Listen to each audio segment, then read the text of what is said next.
Hi, everybody. Welcome back to the Dolls of Horror podcast.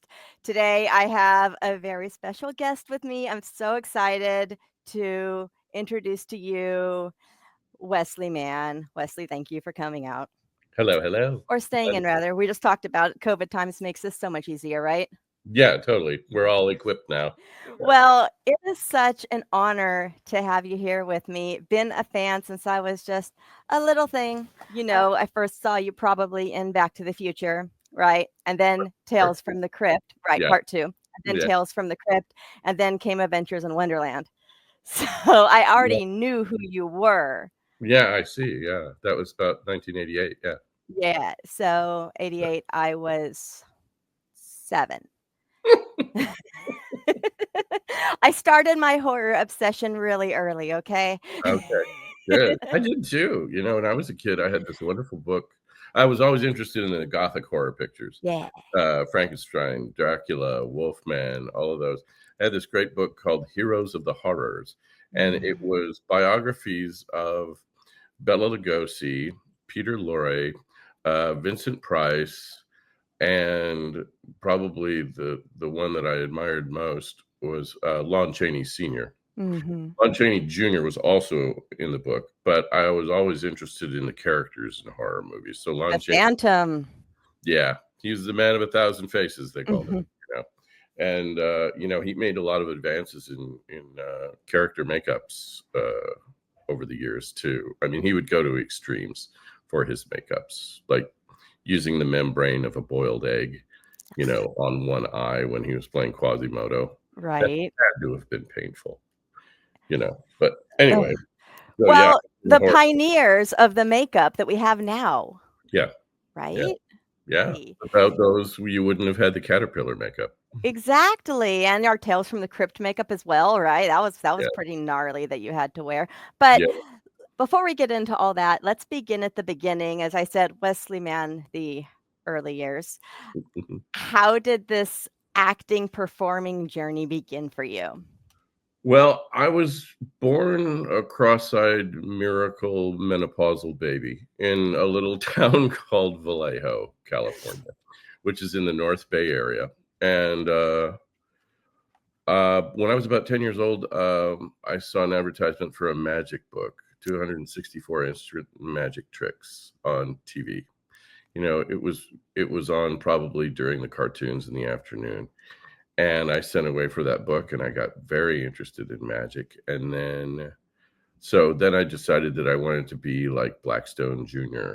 and be a magician in Las Vegas. Yeah. And then I advanced to the Mark Wilson course in magic, which was very involved, textbook with a lot of line drawings and equipment and plans to make large illusions. And so um, by the time I was like 12, I think I joined a summer theater camp under a man named Alex Urban, who subsequently founded the Vallejo Children's Theater, the Napa Children's Theater, and the Sacramento Children's Theater, all of which I worked in after school and on weekends.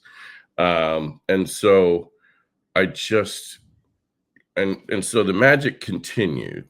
Like my father helped me build these illusions, and I was doing everything from little birthday parties to school assemblies and Christmas shows for the Moose Lodge. And I had an assistant, and I had rabbits, and I had doves, and I did the whole bloody thing because I was so interested in it as a hobby. And at that time, there was this great show on TV with Bill Bixby called The Magician. We're talking about in the mid 70s now, and so I think it was sometime during high school when I had played in the children's theater. I played Fagin in Oliver. I played Captain Hook in Peter Pan. I played Harold Hill in The Music Man. I'd even played Tevye when I was 14 years old in a crepe hair beard. Sounds crazy, no? And so I was thinking to myself, well, I was about 13, and I was sweeping up after a production of Oliver at Hogan High School Auditorium, and I was asking myself, am I just in this theater thing to meet girls? And I at that time I said, I don't think so. I think it's more than that because I'm really sad that the show is closing Mhm. and I won't be able to do it again for another 3 months. And so I went home to my parents around the dinner table, and I said, I think I know what I want to do. And my mother said, "Oh, well, really? Well, what is it?" I said, "No, I'm not going to tell you because I think you're going to laugh at me." And my mother said, "No, no, no, no, we really want to know." I said, "I want to be on stage 8 times a week, and I want to make people laugh, and I want to be an actor." And you could hear a pin drop for about 3 or 4 seconds, and then she said, "Oh, okay. But you still want to go to a 4-year college so you can learn to teach and have something to fall back on, right?" And at that point, I said to my mother, um, "If I have something to fall back on, I will." So smart. Yeah, kind of beyond my years. I don't know what in the universe, funneled down into my 13-year-old brain at that time, but it was true, and it's remained true throughout the career. I'm never as happy as when I'm working. Um, so that was the origin story of me and my training. I I after then the next few years through my high school years, I did my first summer stock job at the Post Playhouse, Fort Robinson, Nebraska, when I was 17 years old. Had to get special permission from the principal of St. Patrick's High School, and he was not good about it. Made my mother cry. I mean, I was 17 years old, a junior in high school, and I was getting college credit to go do theater in the summertime. And well, he was removed some years later for other reasons. Anyway, so I did that and grew as a human being and as an artist that summer because we were doing absurd melodramas. I was also doing my magic act as an oleo to one of the short melodramas. There were like one acts. Yeah. My magic act with the birds and stuff, and had a wonderful girlfriend, and it was a great summer. I was playing Lord Fancourt Babberley in Charlie's Aunt, which was a blast. And then I went home to finish high school and live at home. Mhm. When I was 17 and living with college students in the same house, and the drinking age in Nebraska was 19 at the time. So I was getting away with it for much of the summer. And so I came back, and then I started to think about serious training. I was working as after high school. I graduated high school in '81, and happiest day of my life. And then I spun my wheels in junior college for a couple of years, all the time doing community theater and college theater. And then I think it was I was I went back to the Post Playhouse. In 1981, I did musical theater in Stockton, California. And then after that, I went back to the Post Playhouse. And the Post Playhouse was connected to Chadron State College in Chadron, Nebraska. And they offered me a fine arts scholarship. So I went there for a semester. And the program was so small. I did what I do. I did 2 plays that semester.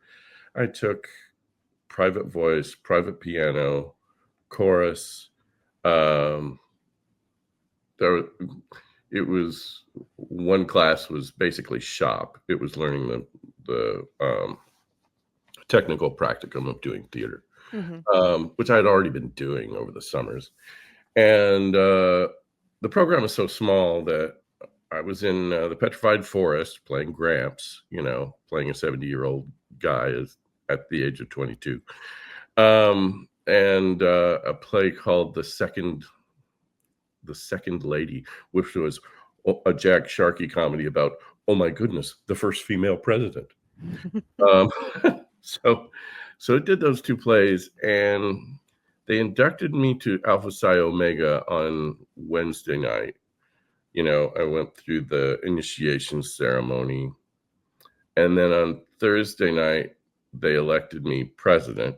And then on Friday night, I hosted the benefit or the annual banquet, and it was an awards banquet, and I received awards of best newcomer, best lead, and best supporting actor. And at that point, it was January, and the snow was piling up outside my window, and I thought, I think I need a little bit bigger fishbowl. So it was then that I made steps to go to the Pacific Conservatory of the Performing Arts in Santa Maria, California. That's a program that my mentor of those 3 children's theaters recommended because he had done the research and gone down there because he'd had other students, a lighting designer, for example, who was working down there. And in those days, in the summer program, they did 12 shows in 2 theaters in Solvang and Santa Maria in Rep. So it was a theater boot camp. And in '84, I was accepted into the program and had wonderful teachers, some whom are still my friends. And I ate, slept, and drank theater from Tuesday morning at 9 a.m. till the evening 11 p.m. 6 days a week, Tuesday through Sunday. I just lived for it. I was a sponge. I drank everything up. I was so happy. So I went through the conservatory program, accepted into the second year, and then the third year was if they thought you were good enough for the main stage, they would keep you, and you'd earn points to your card and your union card, that is, and you got paid a stipend. It was small, but looking back, I was so fortunate because it was through a state community college, so my tuition was $50 a semester. I think that really helped my parents make the decision to support me. Rather than going to ACT, like my wife went to ACT through the master's program, and when she got out, she had $60,000 in student debt. I did not. The only drawback of BCPA was that you were working so constantly, you were unable to hold down a job, even waiting tables or anything like that.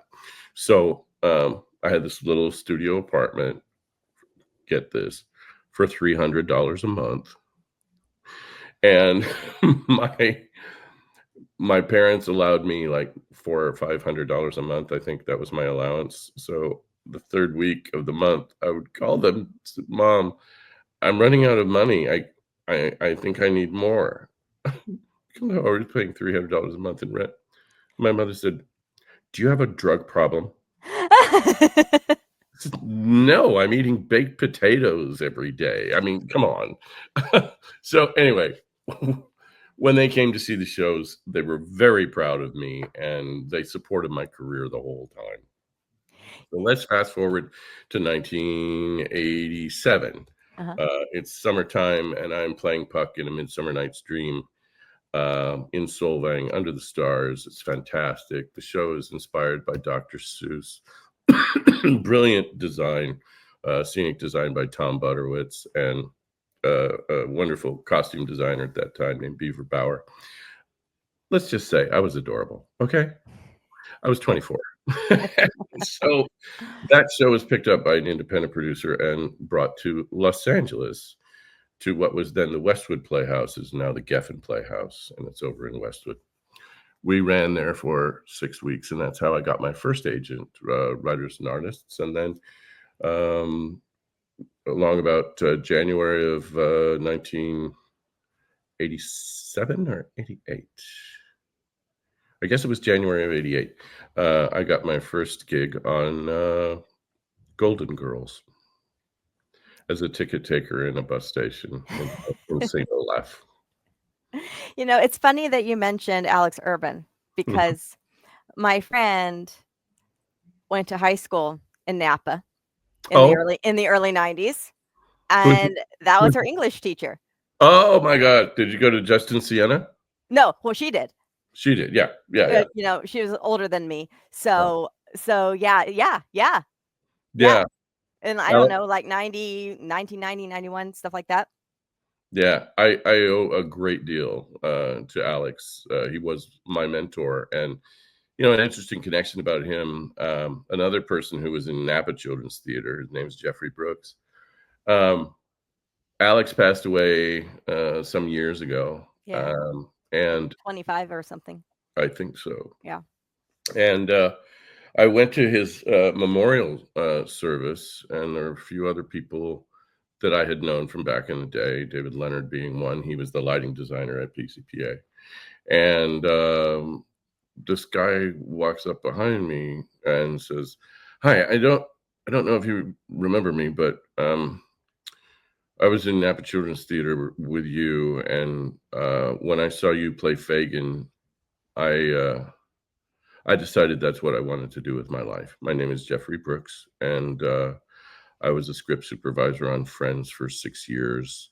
And I said, "Oh my God, you're Brooks." Brooks. Alex used to say, "Yes, Brooks. What is it?" Because Jeffrey Brooks was the kid.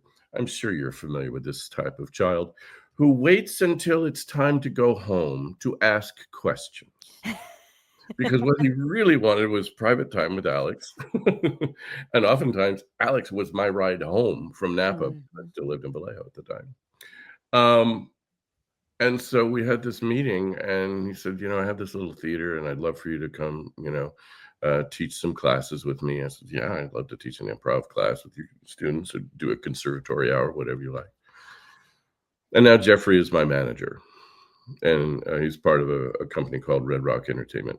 And so we've been working together for a few years now, and I just had a meeting with him last Tuesday. And so, yeah, the Alex connection for both he and I, Mhm. we have a very strong connection there, and we speak the same language. Alex had this on his sports cars, which I always coveted. He had this great 300 ZX, a special edition. It was black with gold trim and a T-top and leather. Oh my God! Is this what you can do if you're in the arts? Is what I was thinking. But he was also a published author, and Yeah, had 2 master's degrees. And anyway, right. you know how brilliant he was. Yeah. But his license plate was AHW, Alex Harry Urban. And so Jeffrey and I both speak the language of Ahu. So, anytime we text each other, Ahu would be proud of you, etc. Yeah. It's crazy how those early, mentors connect people and then come back. I mean, I have one, from the theater. I'm still in touch with most of my theater people from back then, but one specifically I worked for over and over again, and, he just brought a bunch of us together, and we're still in touch. And then I have another one who came into my life later in life, and, he had passed away a year and a half ago. Mhm. But I went to his memorial in Indiana, and all people came from all over the country for this little memorial in this little bar and told stories for 3 hours. Yeah, And now we're all part of we call it the Spellos Verse. His name is Peter Spellos. I knew Peter Spellos. See, Uh, I yeah, mean, yeah, he's so special to me, and, taught me a lot in the few years that I worked with him and knew him, and was always so gracious, and would send me surprise gifts in the mail. And yeah, every time I went to Indiana, that's where he settled in his last few years. We would make sure to I spent extra days there. We'd hang out, and then, and sometimes I'd get these surprise gifts. The last gift, because we'd always say same time next year, right? And yeah. then the last gift I got from him was a book sent to me from Amazon, directly from Amazon, just the script, same time next year. Oh, nice, nice. And I'm like, "Oh," and then I got a Peter memorial, a little altar of some of the stuff that he left me in my living room. So, yeah, Lovely. Peter Spellos was good friends with my buddy, Darren Norris. Darren Norris was huge in the voiceover the world. He Mhm, still is. mhm. He was on Fairly Odd Parents for a number of years. And we played a lot of golf together and hung out together and, did parties at each other's houses, when he lived in LA. He's moved to Texas now. But yeah, I remember Peter and that relationship very well. And Yeah, his reputation is of that, and it precedes him. yeah. Yeah. He built a family. If he built a family, and then we all came together, and we none of us have known each other. Some of us had not known each other at all, and now we're all connected. And it's something that I find is the friends you make in the theater are friends for Mhm. life. There's no people like show people, It's like no true. people I know. Exactly. Yeah, It's yeah. true. Yeah, so all right. So, let's talk about a few of my favorite projects, okay? Okay, All right. Can we begin, since this is a horror podcast first and foremost, and though I always go off on theater tangents. Of course, Tales from the Crypt, sir. sure, great. I loved doing that week of work with Catherine O'Hara, Mhm. who had given birth like 2 weeks prior. Are you kidding? I am not kidding. She looked amazing. That's what my friend Joe Mahar told me. Joe Mahar, with whom I had worked in my stepmother's in Yep. A. And played the judge in that. Yes, exactly. Judges. Yes, he loved saying that snotty license plate. Joe was a great guy too. He gave me such great advice. The old actor's adage, when you're working on a picture, is never stand when you can sit, never sit when you can lie down, never just lie down when you can sleep. Because it's all about waiting. And also, he was from Northern Ireland, so he was a very Mhm. sophisticated cat. He said, "Now, Wesley, I want you to listen to me. Always wear your own shoes if they let you." Yeah. And he's so right. You as a dancer would know that. Yeah. You just there's no substitute for wearing your own shoes. So I do that whenever I can. Catherine O'Hara was fantastic, down to earth, a regular gal. I've admired her ever since.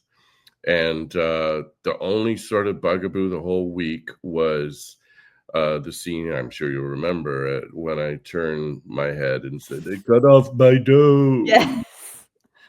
Well, that wasn't makeup. That was very early CGI. And the thing about it is that I had to turn absolutely level because they were only going to work on this much of the frame, right? Mhm. Mhm. So if I went up or down, that ruined the take.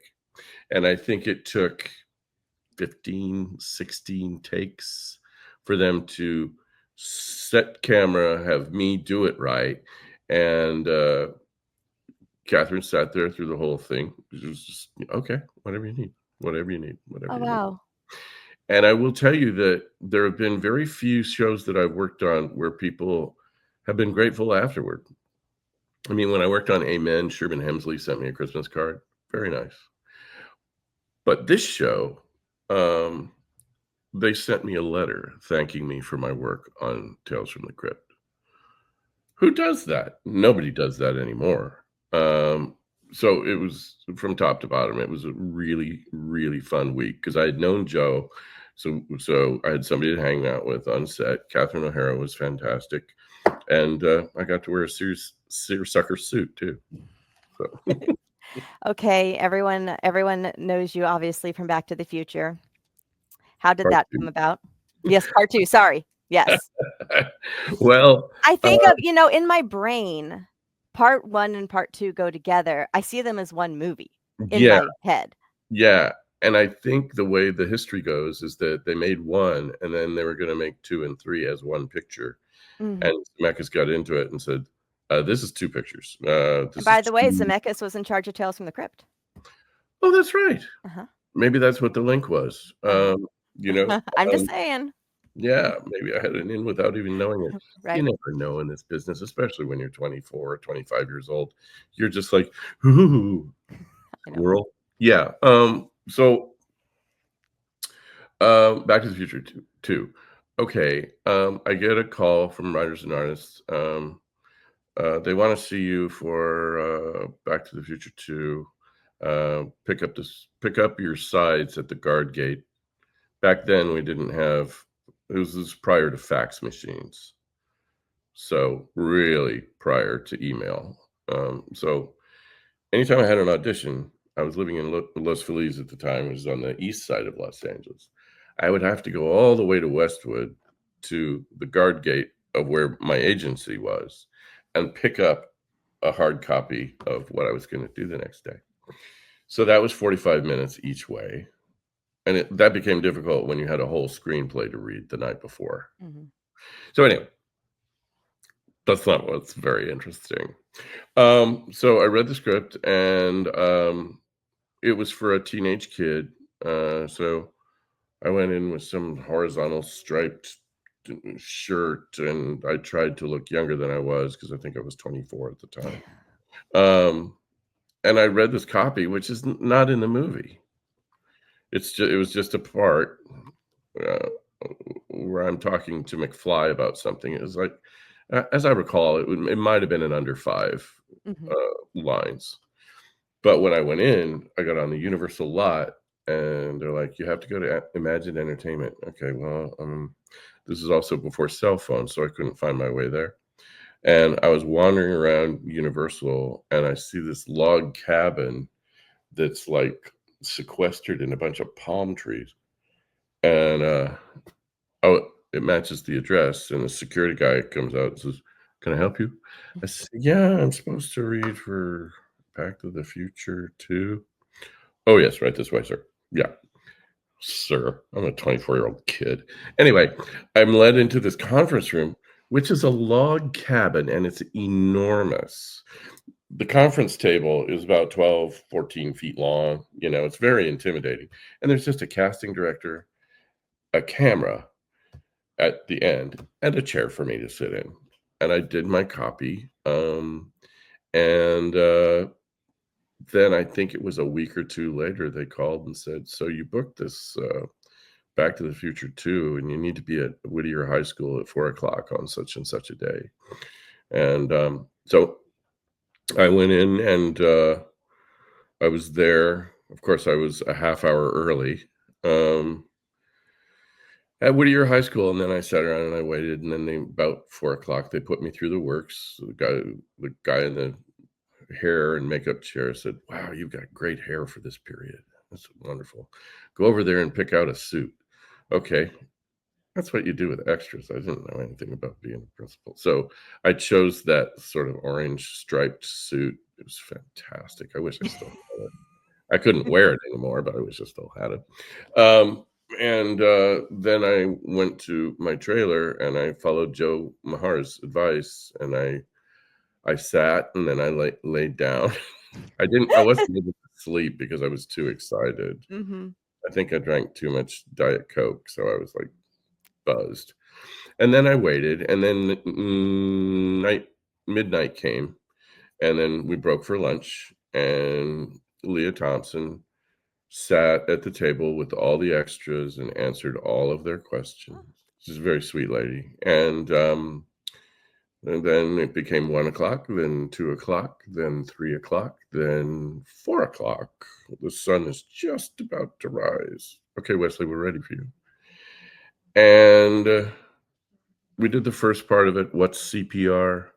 Um, Michael was not in a great mood that evening, but I later had heard that he was quitting smoking at the time. And after you watch his documentary, you can completely understand why he might have been a little short-tempered during that time in his career. Mhm. So it's a fascinating documentary, by the way. And so we did that piece, and then okay, we're going to just sing along, Wesley. Um, I'll call him Bob. Bob Zemeckis, since I, I guess I've known him 40 years. I've never seen him since, And but worked on at least 2 of his things. yeah, right. Yes, apparently. Um, and loved everything he's done from Forrest Gump to Castaway. Oh my God. Anyway, so he says, Wesley, what I'm going to do is I'm just going to let the camera roll. Just try not to overlap me when you speak. At that time, we were using Panaflex cameras, which was actual film. And each camera had a magazine of 11 minutes in it. So they changed film, changed magazines, got the battery ready. Roll, speed, marker, action. "Hey, did you just take that guy's wallet?" "I think he took his wallet." "Okay, good, Wes. Now turn away, turn back to me, and say it." "Good. Let's do it one more time. Away, back. Now Now do it 2 more times. I think he stole his wallet. Did you just take that guy's wallet? I think he took his wallet. Cut. That's a wrap on Wesley Mann. Yay. Great. So I waited for 12 hours to work for roughly 20 minutes. And then I was just starting to have fun. And then it was, is that all there is? Isn't that what a lot of film making is, though? Hurry up and wait, A lot, right? largely, yes, yeah. That the adage is, you act for free and you get paid to wait. Uh, Right. because it's the hardest part. Yeah. Over the years, I've learned how to, pass the time a little easier. We can do that now with Wi-Fi, and Mhm. I recently worked on Palm Royale last week, and I was able to watch a Dodger game on my phone while I was waiting around. You know, because they usually wait to shoot me last in the day. So it's a whole lot easier now with cell phones and all that stuff.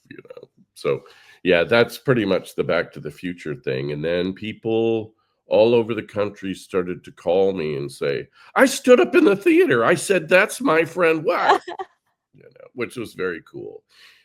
It's not the same as getting a curtain call for a theater piece, but it's very sweet and it's very nice. Yeah, it's exciting when you suddenly see you sometimes even you don't know your friend come across the screen for a few seconds. It happens to me all the time when I'm watching commercials. Like, Oh, I know him, and I'm texting. I just saw you on TV. I know. And after you've been in the business for 37 years, you're like, oh, I guess they're still working. Or Yeah. it's starting to happen to me where I've forgotten about some of the projects that I've done. And I was like, oh, yeah, Helen Hunt. I worked a day with her on Soul Surfer. Yeah. Or, I just saw Dennis Quaid this morning. He was on Soul Surfer too. Really nice guy. Um, and, he's promoting like 2 new projects. So I've rubbed elbows with a lot of famous people. It may be time for these stories that I tell in these interviews to make their way into a publication. I don't know. It seems a little presumptuous at 62 to write a memoir. Not even. If not now, when? Peter was in the process of writing his. Was he? Yeah. Mhm. And And now it's up to us to continue the legacy and try to piece it together. yeah, and I teach a little bit too, and it's a different age now of young actors coming up. Uh, I think largely because of cell phones and the pandemic, interpersonal relationships are far more strained and more difficult. Um, what they're really interested in is being an influencer and making money rather than learning the craft that I was fascinated by. I mean, my background in magic contributed to my acting career. The art of misdirection and reveal, uh, really important. And sometimes it's hard to teach that because the attention span is like squirrel, because they're getting a dopamine rush every few seconds on Instagram and TikTok, etc. So so my point is that I'm kind of a dinosaur. I'm one of the dying breed that was classically trained in American theater standard dialect, playing different people from around the world, um, doing cross gender roles, all that stuff. I mean, I've played multiple roles frequently in Shakespeare plays. I did, Mhm. 11 seasons with the Hudson Valley Shakespeare Festival, and I've done 17 of Shakespeare's plays thus far. But I digress. What else do you want to know about? But I gotta say, if it wasn't for dinosaurs like you, your words, um, untrained people like me wouldn't know what the hell to do because I can never afford the training that you have. So when I started theater, well, I came about theater in a very roundabout way through sports. I was a gymnast when I was young, and I was terrible. I was too scared to be a gymnast, like, Yeah. was not good. But then I moved into figure skating, Ah. which pushed me into dancing, Mhm. which pushed me into musical theater. right? A professional musical theater 16-year-old kid Mhm. around all these pros, right? And all I could do was just sit in the background and learn by watching everybody there. It's kind of the best way to learn. A Yeah. big part of my conservatory training was watching professionals in rehearsal. Yes, exactly, and I loved it, and Yeah. I was just always hanging around, and Mhm. as I said, I'm still friends with some of those people today. One of them, she's currently actually on the Broadway tour of Chicago, the musical, Oh, yeah. playing Mama, Uh-huh. and I went all the way to Dallas to go see her, last year, and she's on her 2nd season of that, and, but she came to sing at my wedding Nice. all the way from Texas to Chicago to sing at my wedding, right? Sweet. And whenever I'm in LA, there's several more there that I'm always visiting with. And so it's like these relationships you've built, and they taught me everything. Yeah. They taught me Gilbert and Sullivan. They taught me a patter song. They taught me everything just by being nosy. Well, how do you do that? That's all I want to know. How do you do that? Yes, exactly right. How do you do Right? So that? we need dinosaurs like you to help us out. Yeah. Okay. Okay. I'll Because some of us can't afford the school. I have one student right now, and she reminds me of me. She's 16 years old, and she's just gotten accepted to 2 different summer programs for musical theater. She's gonna audition for a role in her high school. She's down in San Diego. Um, 2 different roles. Yesterday, we're working on, Gwendolyn, from, Importance of Being Earnest, and, I said, "Have you ever seen this play or read Mhm. this?" No. What about Pirates of Penzance? You ever Oh, seen yeah. that? Eh, and she's like, "What?" Yeah, okay. All right. I want you to do some research. These are available. There's so much that's available now that I know. wasn't when we were growing up. Um, and so um, I learned from Colomini, from Barbara Dowling, from Bernard Cates, who worked in the movies. I worked with Peter Donat at ACT and observed William Patterson and Sidney Walker and the company of actors while I was there because I did 2 plays there. Mhm. Um, and it's immeasurable what you learn. I mean, after you get your conservatory training, um, every job you do, you learn, which gives you juice too. Mhm. I never knew that, or I'd thought about that. Every play you do intense research um, to build your character, given circumstances, etc. So that's where the fun is for me. Um, and we work so hard in the theater. When you get to do camera work, it's kind of luxurious because Yeah. you're doing little bits at a time.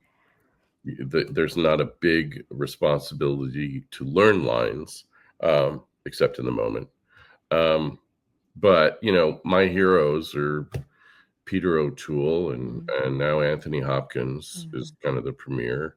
Um, Patrick Stewart. I mean, Oliver Reed in Gladiator was fantastic. It was the last thing he did, and you could tell that he was on his way out. 'Cause his bloodshot eyes, and he looked Mhm. really ruddy, and he died with a pint in his hand, as I understand. Um, Mhm. but Richard Harris, another one. But Mhm. so those were and still are my heroes, which is why I'm such a junkie for Turner Classic Movies. Yeah. Okay, on to some more music.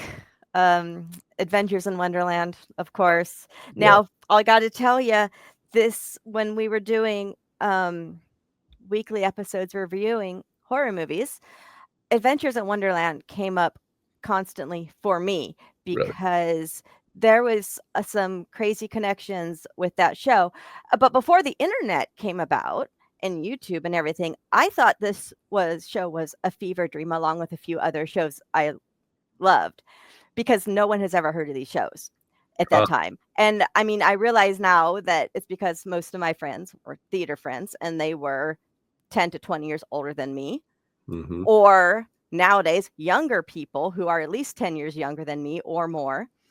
And so that everyone just missed that. that demographic when it was on when I was watching it, and along with a few other shows, all puppet shows. There was one called Today Special I loved. There was one called Under the Umbrella Tree and The Oh, Elephant Show, right? yeah. And no one remembered any of these shows, and I'm like, "Did I make all this up?"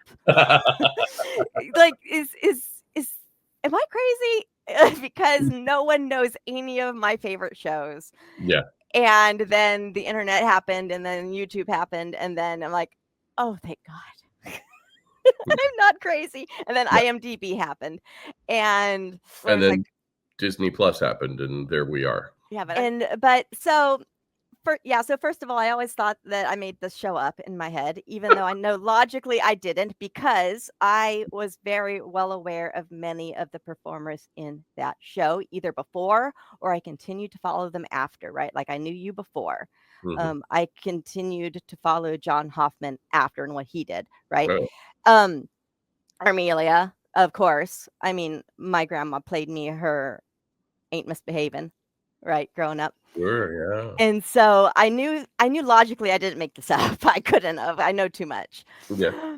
But then we start recording these episodes and the Kyoto brothers did Mhm. Killer Clowns from Outer Space Oh, right, yeah. and Mhm. some other horror that we all know and love. Yeah, And so Adventures in Wonderland has that horror connection in it yeah. at some point, and it's so amazing. First off, can we please talk about how that came into your life? Oh, yeah, okay, had an audition for the Mad Hatter. Um, no, and I think they used copy from the Disney movie. So the Mad Hatter was, "No room, no room, no room. There's no room at the table." And, I went in a jacket with a purple pocket square, and, um, uh, I auditioned, and then they called me back a couple weeks later, and then they called me back a couple weeks after that to do a screen test and put a head on me, the green head, which was gonna be a makeup test. They didn't tell me that I got it yet. But they said, so they actually want you for the Caterpillar, not the Mad Hatter. And Was uh, the giveaway when they gave you a green head? And you're yeah, like, "Wait, that could have been it. wait." I think I might have done it. Um, Or did you know before then? I think I might have known that. They actually sent me a sketch of what I might look like, a cartoon sketch, and I have it somewhere. Um, and then didn't hear anything for 3 months. And then it was 6 months, and then they put us all on a retainer because it kept getting pushed and pushed. I didn't know if they were having trouble casting it or deciding where they were gonna do it, but eventually, we got the go-ahead, and it was gonna be in Orlando at the MGM Studios, now gone, the MGM Studios on the Disney park in Orlando. The studio is designed with a glass wall on one side so that tourists could walk by and watch us filming the show. We had 4 cameras at that time. One was on a big Zeus crane, a handheld, and then 2 that were on stands. So it was like a 4-camera show, but there was no audience. And I since my makeup was intense and it took 3 people to be me, 2 of the Kyoto brothers were in the suit with me. Oh, really? Yeah, they Which were on ones? they were on little, John Lovelady was one, and Wasn't I he also the remember. Dormouse as well? Yes, he was the dormouse, Is he and still with us? I I do not know. Yeah, because he was pretty Even old though he sat already. between my legs for nearly a year, I still don't know. I did Wow. well. But they were inside the suit, and they were watching, at the time, the state of the art Sony Watchmans, so that they could watch my hand gestures and mimic them, which is why all 3 sets of hands, were working. Um, I spent so much time not working in Orlando that I spent time in the makeup room, naturally. and I learned how to ventilate hair pieces. I made some eyebrows for the Mad Hatter, uh, wig fronts, etc., because that helped me kill the time. And Yeah. photography was a sort of a hobby at that time too. I could just kick myself because I hadn't taken up the game of golf at that point. I could have been playing golf like 3 days a week down there because anyway, the character is so involved. It takes 3 people to be me. The Yeah. makeup takes 3 hours. They would shoot me out in like 1 or 2 days a week. So table read on Monday. I might work Wednesday and Friday or something like that. We all had fun because I think for all of us, it was, well, not all of us, but most of us youngsters, it was the first regular gig we had. It was the first chance to keep the wolf away from the door for a while. And so, but as far as my character, like personal appearances were never going to happen. Mm-hmm. Like some of the cast got to go to DC and meet Bill and Hillary. I think I remember that. Yeah, and so I was left out of a lot of that. My friend Richard Coleman was left out of it too. He was the Cheshire Cat because you give the game away if you show the puppeteers. I had really good times with Gary Halverson directing. We had a lot of inside jokes. I was in the booth usually one day a week narrating the clay animation cartoons. That reminds me of a story. Yeah. So, so we were there for, I don't know, maybe 9 months or so. And then we got a pickup and we were able to move everything to Los Angeles, to the Radford studios, which is CBS Radford, which is much closer and much easier. And I think we all bought new cars.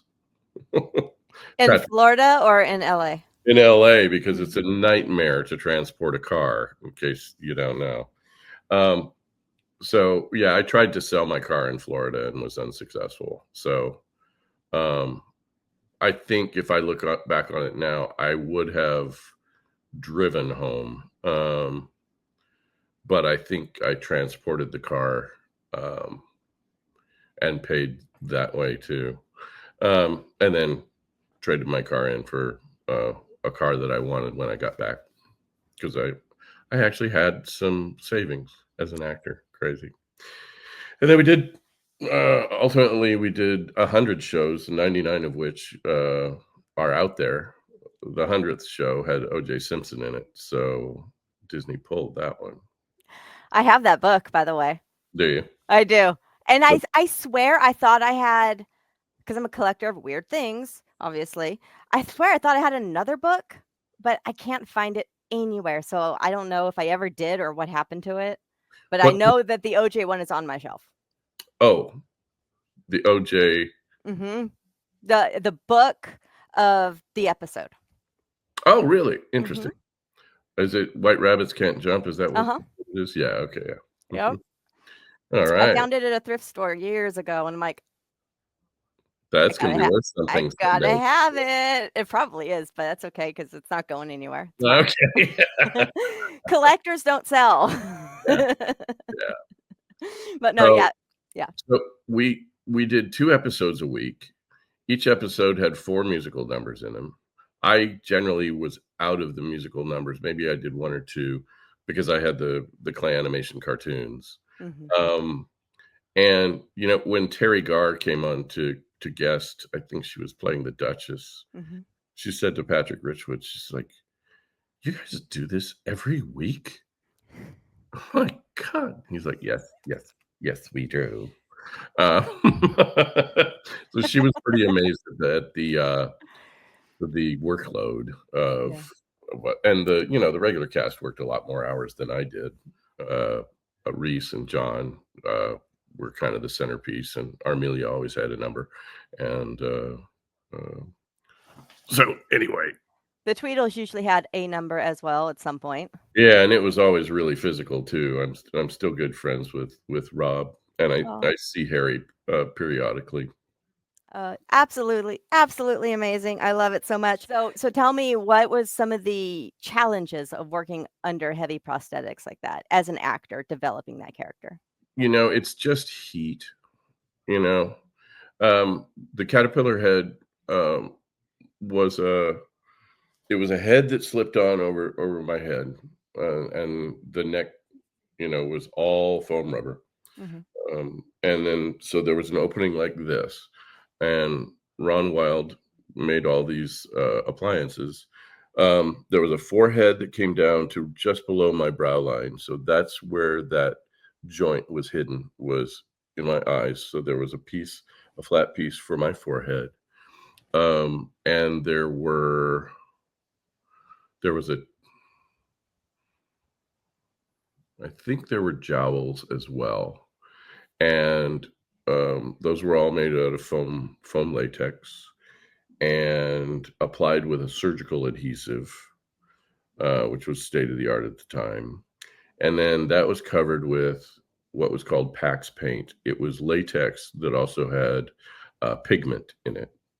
So it's rubber on rubber on rubber. So your pores have nowhere to go. Hmm. You're sweating underneath the the makeup. So one of the concessions they made was for characters like myself and the White Rabbit, who had big costumes, to wear cool suits. Cool suits are something that they developed for astronauts and have been used in the Disney parks before. Basically, it's a vest with a aquarium tubing running back and forth in it, and then you hook yourself up to a cooler that has ice water in it, and it has a pump. So it pumps cold water through this vest, and it brings your core temperature down. Those were a godsend, especially for Patrick, because he worked a lot of long hours. And he was active, like Very running active. Yeah, around, and you were sitting there, but he was out there. yeah, yeah. And in my case, sitting around was the best thing I could do, Yeah. you know, because Just like your friend told you. yeah, Sit. exactly. Sit, don't sweat, sit, because the studio lights were warm enough, and Of being in course. Florida, it was plenty warm, and Southern Mhm. California is warm too. Yeah. So, that was the only real, thing about it. I mean, I always loved putting on a mask because it does so much for you. Mhm. Many years ago, I'll try to make this a brief story, but I was in a production of Richard II. It was my very first Shakespearean, role, and I played the role of the gardener. He has one scene, and I couldn't really get it. This is when I was at PCPA, and, the director just said to me, "It sounds like you're reciting lines to me. Can you just do something?" I said, "Well, let me impersonate Barney Cates." And then the director made the announcement in the rehearsal, "Wes is gonna do his Barney Cates impersonation. Everybody just be cool." And I was like, "Oh, Christ, man. Why did you do that to me?" So I did that, and felt like I failed miserably, and then I went to the wardrobe designer immediately after rehearsal. I said, um, "Lou, I need some age. I need some weight. I need to look and feel older." Mhm. And he's like, "Okay, I've got this old hoppy coat that I'm gonna put you in." It was an Asian-inspired, design. "And we're gonna put a skull cap on you with gray hair coming down here." And I went to my makeup kit, and I did a three-color stipple makeup with age lines and everything like that. We get to a preview, I do the scene, and the director came back to me and said, "Wow, that was really good. All you needed was a mask." And been my key ever since my training. That's one little nugget of training that has gone with me. And I have a makeup kit that, I need a separate table for, because I've got mustaches and spirit gum and, all manner of colors, shapes, sizes. It's always helped me, to put on a mask to get into the character, and the wardrobe too. That's even if you're playing women, if you're playing age, any of that. Mark Corson's book, called, Stage Makeup is the Bible, for Mhm. all of that stuff. And their science just keeps going. I recently played don't tell anybody, but an extra character on Palm Royale, and it required facial hair. And uh, there's a new adhesive called Skin Ballsy, I think is what it's called, and it's really comfortable, and Oh. it it comes off with alcohol. The caterpillar's makeup took about an hour and a half to take off because the pieces were applied with surgical adhesive. So then you needed an antidote to that, which was called Detachol, which was almost like acetone. I Mm. mean, caustic to your skin. So you really Mhm. have to take care of your skin. Um, but I've just always done it. I've always been a character man. I've always been playing old. I've played old men since I was 14 years old.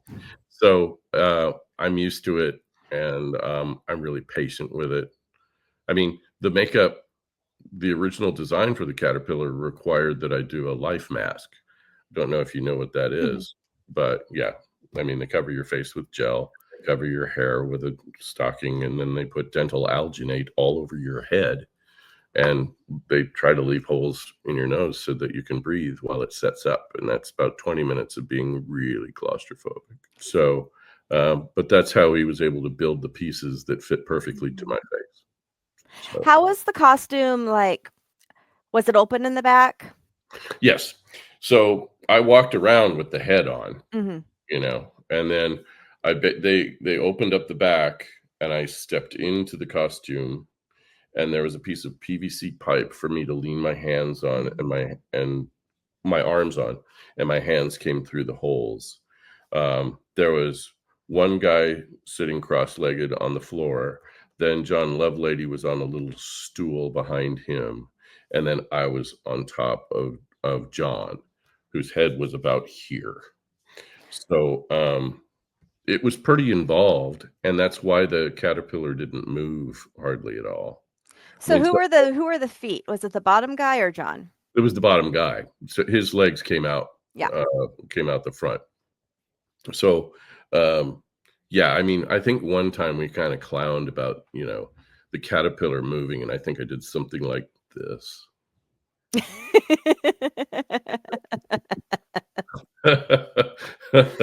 Sort of the So what were you sitting on and what was John sitting on? I wasn't sitting, I was standing You were and leaning. standing, okay. Yeah, which was not great on my lower back. I was gonna say, Yeah. I yeah, think I think John was, sitting on, like a half high, 4-foot stool, yeah, you know? There yeah, wasn't a lot of accounting for comfort.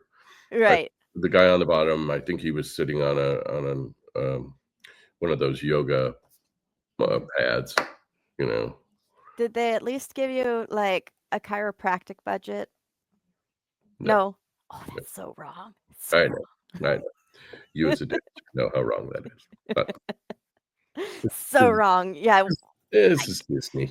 No. I mean, my old bones can't even imagine getting out of that going, "Oh," Oh, but I know.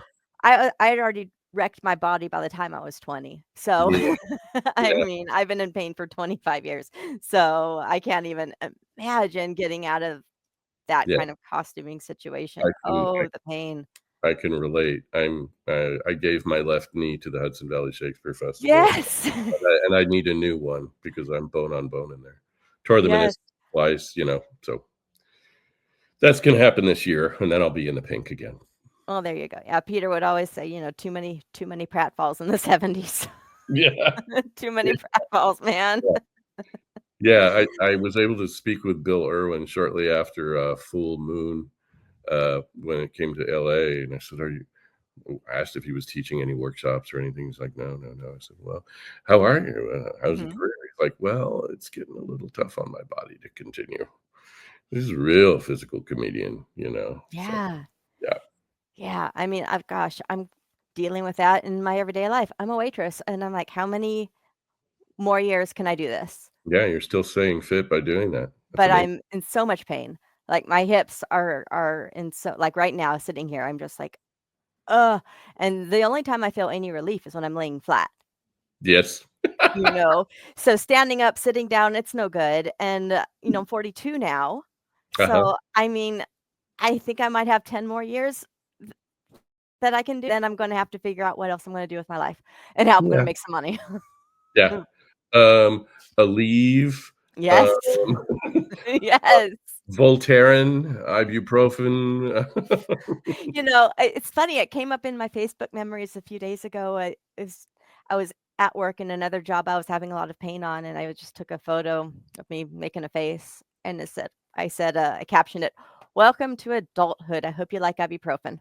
And that was 10 years ago I took that picture, so it's even worse now. Well, yeah, it does. It I'm does. like, "Aging sucks." Oh, But, it's okay, so you talked about you're like, "Well, maybe I'll write a memoir or maybe not." If you were to write a memoir, what would it be called? um, Stephen Colbert has this Colbert questionnaire, and he says, "What would you describe the rest of your life in 5 words?" And, years ago, I was part of a documentary of our production of, Twelfth Night at Hudson Valley Shakespeare Festival, and the last thing I say in the documentary is the question was, how do you prepare to go on stage, or what do you think right before you go on stage? Mhm. And I said, "Let's just see how this goes," or "Let's see how this goes." So that would be the 5 words. I've thought about many other titles, believe me. Yeah, I'm that guy, uh, Mhm. because nobody really knows my name, but they're like, "Oh, that guy." I'm one of those guys, that guy, because after 37 years, I'm kind of all over the internet. Mhm. All the sitcoms that I worked on, from, Golden Girls to Murphy Brown to Yeah, Full House to, yeah. Home Improvement, and I think you mentioned Living Dolls along the way. Yeah. Jeez Louise, I did one week on that, and and it was the week they got canceled. Oh, are you Um, kidding me? I'm not. The, it was afternoon, it was just after lunch, and one of the producers walked in. We were rehearsing on stage, and they said, "Could we just have the regular cast, on stage for a moment?" And all the guest cast, we went outside, and, I think it was me. I said, "I think they're getting the axe in there." Uh, And pretty soon, one of the actresses walked by crying. mm. Yeah, yeah. Um, so there you go. I thought that series was gonna go, but that's Ju TV. I revisited that during COVID. That was one of my COVID binges. It started streaming on one of the platforms Ah, that I use, one of the free ones, Crackle or Tubi or something. And so I was like, "Yeah, I really liked the show back then." We're 5 years post-COVID. What were some of your COVID binges? murder shows, babe. Like docs Serial or serial like serial killer documentaries, man. really? Oh, Wow. yeah, yeah. I was totally, and I still am, into the mind of serial killers because it's fascinating. Really?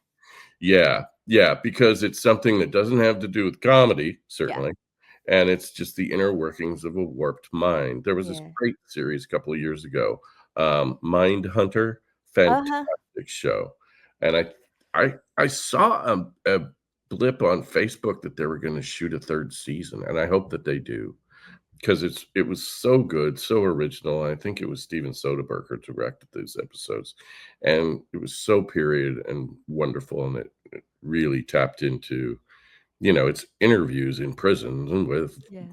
serial killers, um, and documentaries about serial killers. There was one on HBO, I think maybe it's a year ago now, about this, what they deem as the original, serial killer, who was in Indiana, I think. Ed Gein was his Okay. name. Yeah. You, of Plainfield, course right? you, of course, would know that name. Horror, Wisconsin, I think. Plainfield, Wisconsin, was that call right? of horror that you are. Yeah, yeah, yeah. His story was really fascinating to me. Yeah. The Just what kind of a mind you have to, or how sick you are, uh, Yeah. for that stuff. So that's what I watched during the pandemic. I think, during the pandemic, I was watching Peaky Blinders. Fantastic show. Um, what else was I binging? I relived my whole childhood and teen years during the Uh, pandemic. It was so fun. Viewer for Um, comfort. Yeah. yeah, like I said, I have all these DVDs, so I Mhm. pulled some out of the boxes that I haven't revisited in 10 or 15 years.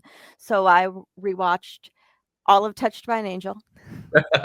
My mother loved that show. I know my grandma loved that show. My grandma was a huge influence on what I watched and love today. She is why I love horror.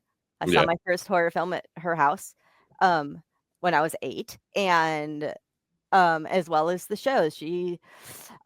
Dick Van Dyke, is a love, and so I binged all of Diagnosis Murder. Wow, nice. And the spinoff to Touched by an Angel, Promised Land with Gerald McCraney Oh and my god. Delta Burke, did that one, all of that one. And I had an office job at the time, so I was sent to work from home, so it was just on the TV and I'm Yeah. on the computer, and I would kill a whole, like, 10 episodes in one work day. Yeah, I know, I know. I was it was like living in an airport. You never knew when Yeah. your flight was gonna leave, and Uh-huh. you would eat fried chicken one meal and pizza the next, and, stay up till 4 o'clock because there's no reason to get out of bed in the morning. It was a very strange time, and for Yeah. me, it was worth about 30 pounds. I lost a lot of weight during the pandemic Wow. because the only thing I was consuming was Diet Cola, Oh, okay. either Dr. Pepper or Coke or Pepsi, or I think Tab was still around then, and I drank some of that because that's, again, nostalgia food, Uh, right? yeah, exactly, exactly, Though it I was very expensive towards the end, so I didn't drink that a whole lot. yeah, Um, but I thrived professionally during COVID. That's when I got the gig at the conventions, though I didn't get to do any for quite a while, yeah, and that's when everyone had to go online to do things, so I was able to take all these dance classes yeah, online from people I never ever would have ever gotten to take a class from because they're in New York or they're way too good for me. yeah, yeah, Right, and so I totally thrived during COVID, and I'm already a homebody and a hermit, yeah, and so my personal life didn't change at all. I was uh, working a lot less, and I was laid off from one of my jobs, so I only had the office job, and my husband at the time was laid off, yeah. so because they eliminated his position because he was in transportation, I, I schools. invested in voiceover work. I tried to do books for Audible and then discovered that I really couldn't make any money at it, and, Mhm, but I took, classes in Audacity and how to record myself at home and, you know, and so that's how well, I think I got an Ethernet cable so that my Wi-Fi wouldn't, flake out mhm. when I was doing, dubs for Netflix at home. Um, so, yeah, it was a really well, I was more sequestered than I've ever been because 'cause I'm kind of a social animal, and my Mm, work has always been my mhm. social circle too, especially when you're working in the theater because 'cause you're seeing people frequently. So, yeah, yeah, I murder. used to be, and now I'm just tired. Like, I was telling someone the other day, I said, "I think I'm burnt out." They're like, "On what?" I said, "On life." Like, I'm just exhausted, and I no matter how much, and this has been like this for years, and so it's like no matter how much rest I get or what I change, I can't, I don't feel good, and I'm just tired, and I've been to the doctor, and nothing's wrong with me.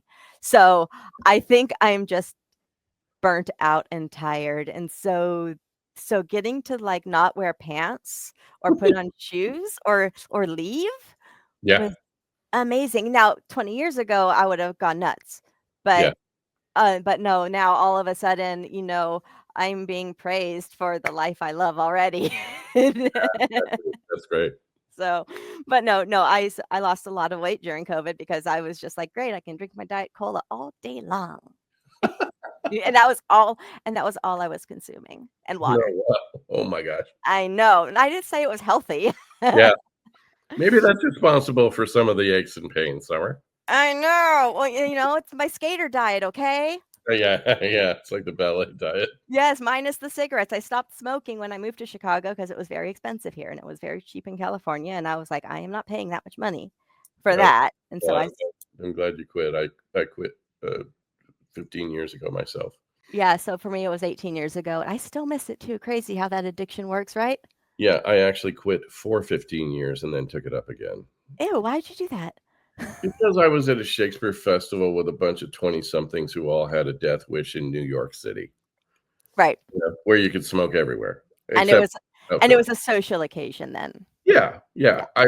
If I wanted to, spend my breaks with anyone, I went down to the street Mhm. while they all smoked, and then I Yep. bummed one, then I bummed another one, and then I was bumming so many cigarettes, I was buying cigarettes for them to Right. replace the ones that I smoked, and then I said that this is just stupid. I'm gonna smoke this summer, and I'm gonna give it up again in the fall. It took, like, 6 or 7 times for me to quit because it's so available and so addictive. Yeah. I quit cold turkey when I moved here, and I'm pretty good. I really like money, clearly, because I never picked it up again until and my husband was a smoker. Mhm.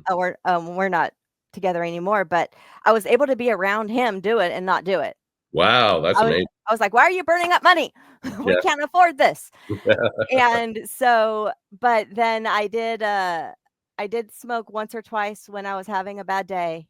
I stole one of his, and then at one of these conventions, Mark Holton invited me to go out to smoke, and he offered me a cigarette, and I took it because when Yeah, Mark Holton offers me a cigarette, I'm gonna take it, damn it. like you do. Like I do, and it was glorious. Yeah, yeah, But then I didn't start again. That was a one-time thing. I was just like, "This is good." yeah.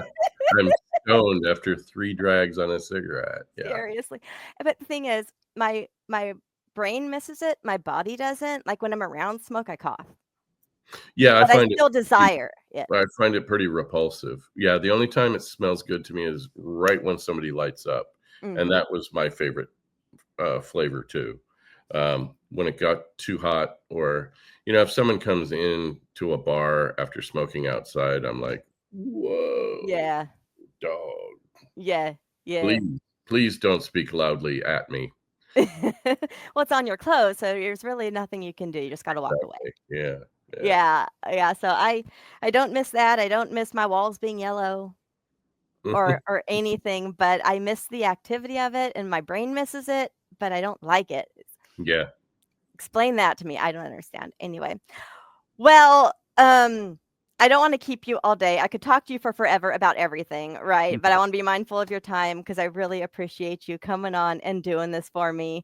Maybe That's you could come back sometime and we could talk about some other things if you had fun. I'd be happy to come back and talk to you about what's going on now. Yeah, well, Um, I also to wrap this up, you mentioned a couple of times Palm Royale, that's a newer thing for you. Can you talk about that? Tell our audiences about that.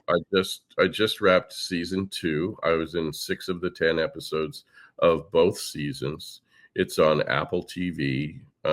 It stars Kristen Wiig, Allison Janney, Laura Dern, and some woman named Carol Burnett. I don't know if she was around during your childhood or not. Who's Yeah, that? I mean, I think she just had a birthday too, right? all wonderful women, and some surprise guest stars as well this season. And yeah, I'll certainly come back, when season 2 drops. But in the meantime, folks can, you know what? Just get a free preview of Apple TV, binge all 10 hours, of which you'll see me in 6 of them, singing in one, playing bagpipes in another, What? and What? being an auctioneer. And yeah, so yeah, it's a wonderful, wonderful show. It's set in 1969 in Palm Beach, Florida. Oh, So it's beautiful to look at. It's hilarious. And Kristen Wiig's wonderful. The music is amazing. Jeff Toyne won an Emmy for his main title for the show. Um, it's just it's a breath of fresh air to be on because it's so pleasant. Everybody's really nice. There's no toxic behavior. It's all great. Oh, that's So amazing. so there's that, and I was on Night Court again, Yeah. recently after a 34-year gap, which was wild. I played the same character I played 34 years ago. How crazy is that?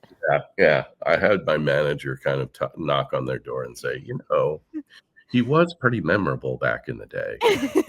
Yeah. So, there's that, but I'd love to come back and talk with you some more, certainly Amazing.